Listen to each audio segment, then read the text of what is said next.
शक्ल है अंधेरे की। अंधेरे का राजा हूं मैं,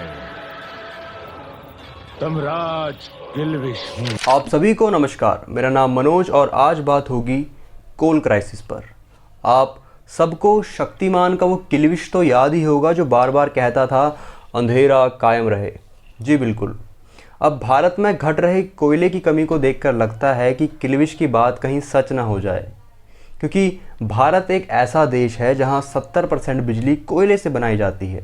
और अगर ऐसे ही देश में कोयले की कमी हो जाए तो आप सोच सकते हैं कि अंधेरा कायम होने ही वाला है। तो आज इस वीडियो के एंड तक आप जानेंगे कि क्यों अचानक भारत पर एक कोयला संकट छाया और अब भारत इस कोयले के संकट से कैसे बाहर निकलेगा।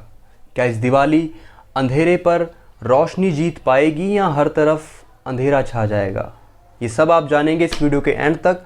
तो इस वीडियो को पूरा ज़रूर देखें और ऐसे ही एजुकेशनल इन्फॉर्मेटिव वीडियोस के लिए इस चैनल को सब्सक्राइब करना ना भूलें। कुछ हफ्तों पहले तक सब सही चल रहा था, लोग आने वाले त्योहारों की तैयारियां कर रहे थे, लेकिन अचानक इस शुभ घड़ी में अशुभ समाचार ये आया कि भारत के 135 थर्मल प्लांट्स जहां कोयले से बिजली को बनाया जाता है वहां कोयले की कमी पड़ गई है। जिनमें से 105 थर्मल प्लांट्स ऐसे हैं जहां सिर्फ 5 दिनों का कोयले का स्टॉक रह गया है और 28 थर्मल प्लांट्स ऐसे हैं जहां सिर्फ 2 दिनों के कोयले का स्टॉक रह गया है। इन थर्मल प्लांट्स पर कोयले की सप्लाई भी रुक गई क्योंकि सितंबर में हुई घनघोर बारिश के कारण कोल माइंस में पानी भर गया और कोयले का उत्पादन 24% कम हो गया। साथ ही मानसून के कारण ट्रांसपोर्टेशन में भी दिक्कत आई और कोयला इन थर्मल प्लांट्स तक पहुंच नहीं पाया, जिस वजह से सप्लाई कम हो गई। लेकिन डिमांड बढ़ गई क्योंकि कोरोना के बाद मैन्युफैक्चरिंग बढ़ गई है। फैक्ट्रीज पर अब भारी मात्रा में काम चालू हो गया है क्योंकि भारत की गिरती अर्थव्यवस्था को भी ठीक करना है, इसलिए उनकी इलेक्ट्रिसिटी कंजप्शन भी अब बढ़ गई है। साथ ही भारत में त्योहारों का सीज़न भी आ रहा है, इसलिए मार्केट, शॉप्स, मॉल्स हर जगह इलेक्ट्रिसिटी का यूज़ बढ़ गया है। आप देख सकते हैं कि सिर्फ पिछले 2 महीनों में ही 17% बिजली कंजप्शन बढ़ गई है और भारत की बढ़ती पॉपुलेशन के साथ साथ भारत में बिजली कंजप्शन भी तेज़ी से बढ़ रही है। इंडस्ट्रीज़, एग्रीकल्चर, रेलवे सभी को इलेक्ट्रिसिटी चाहिए और इतनी मात्रा में डिमांड होने की वजह से थर्मल प्लांट्स में कोयले का स्टॉक कम हो रहा है।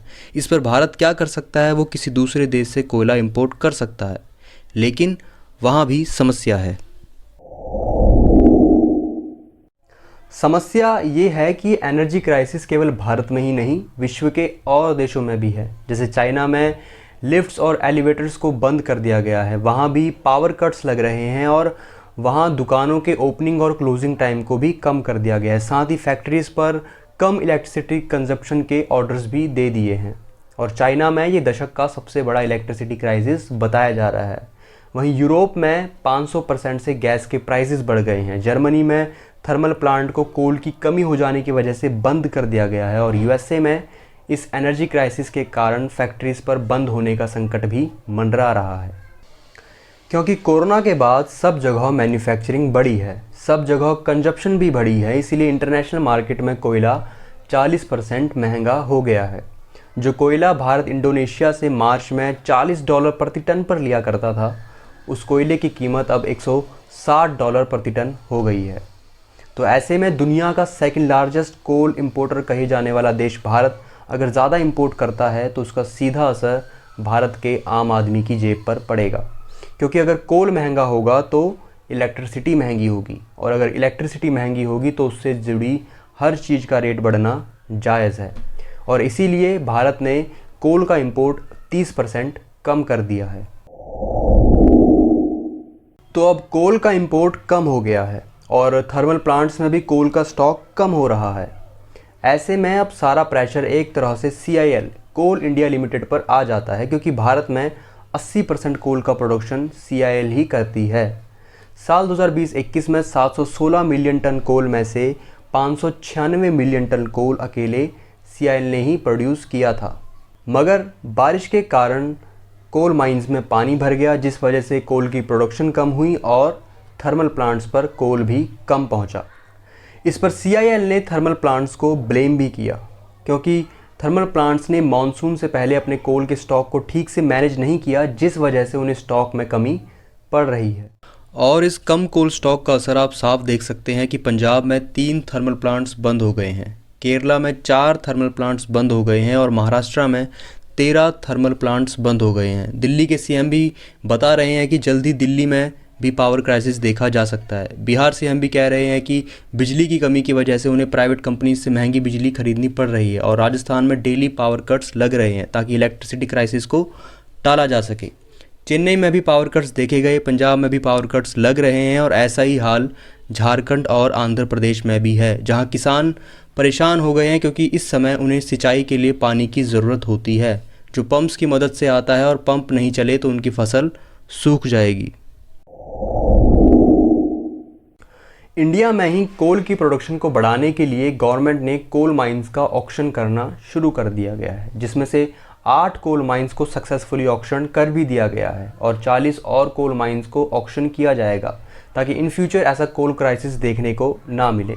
और हाल ही में गवर्नमेंट ने कैप्टिव कोल माइंस रिफॉर्म को भी हटा दिया गया है। अब कैप्टिव कोल माइंस जो है वो अपना कोल का 50% हिस्सा मार्केट में भी बेच पाएंगे, जिससे कोल की अवेलेबिलिटी बढ़ जाएगी। और हाल ही में अमित शाह ने कोल मिनिस्टर प्रहलाद जोशी और पावर मिनिस्टर आर.के. सिंह से मीटिंग भी की कोल शॉर्टेज को लेकर, तो आशा है कि जल्द ही कोई समाधान निकल कर भी आएगा। इस पर एक्सपर्ट्स का कहना है कि मॉडरेट शॉर्टेज हो सकती है क्योंकि इंडिया में अब त्योहारों का सीज़न आ रहा है और डिमांड बढ़ रही है, इसलिए पावर कट्स भी लग सकते हैं अगर उस जगह के कई सारे पावर प्लांट्स बंद हो जाते हैं। लेकिन बहुत बड़ा ब्लैकआउट नहीं देखा जा रहा है इंडिया में और ज़्यादातर एक्सपर्ट्स का यही मानना है कि गवर्नमेंट इस क्राइसिस को जल्द ही सॉल्व कर देगी और भारत ब्लैकआउट की सिचुएशन तक नहीं पहुंचेगा और पूरे भारत को अंधेरे में नहीं डूबना होगा। तो सरकारें तो अपने लेवल पर काम कर रही है, लेकिन आप और मैं, हम सब क्या कर सकते हैं इस इलेक्ट्रिसिटी क्राइसिस को कम करने के लिए? हम इलेक्ट्रिसिटी प्रोड्यूस तो नहीं कर सकते, लेकिन उसे बचा तो सकते हैं। इसलिए बेफजूल की बिजली ना खर्च करें, कोशिश करें कम से कम इलेक्ट्रिसिटी यूज़ करने की। जैसे घर के अलग अलग कमरों में पंखे चलाने की जगह सभी लोग घर के एक कमरे में बैठे। मौसम ठीक होने पर भी बेफजूल एसी चलाने की जगह सीलिंग फ़ैन का यूज़ करें और त्योहारों में ज़्यादा लाइटिंग की जगह दिए जलाएं। और ऐसे अनेकों तरीके हैं बिजली बचाने के जो आप कमेंट्स में बता सकते हैं। तो बस आज के लिए इतना ही, मिलते हैं नेक्स्ट वीडियो में। तब तक के लिए आप मेरी पुरानी वीडियोस देखिए और नई वीडियोस का इंतज़ार करिए इस चैनल को सब्सक्राइब करके। नमस्कार, जय हिंद।